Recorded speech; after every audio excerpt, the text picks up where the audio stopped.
Restoring Former Glory, the Beauty of Language Rediscovered. Hello, language enthusiasts. Today, we're diving into the captivating world of English phrases, and our focus is on understanding the phrase, former glory. It's a phrase that conjures up images of grandeur, nostalgia, and the passage of time. Stick with us as we unravel its meanings and uses. Former glory refers to a past state of greatness or high status that has since diminished.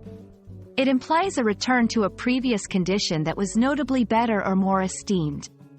This phrase is often used to describe buildings, institutions, and even personal reputations that were once admired but have fallen from their pinnacle.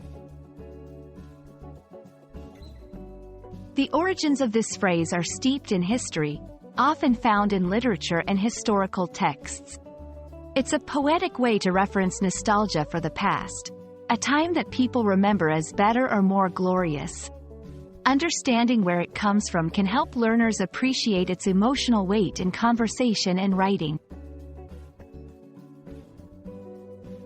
To fully grasp any phrase, it's crucial to see it in action. Let's look at examples of former glory used in sentences. The renovated castle has been restored to its former glory. The athlete's comeback was an attempt to reach his former glory.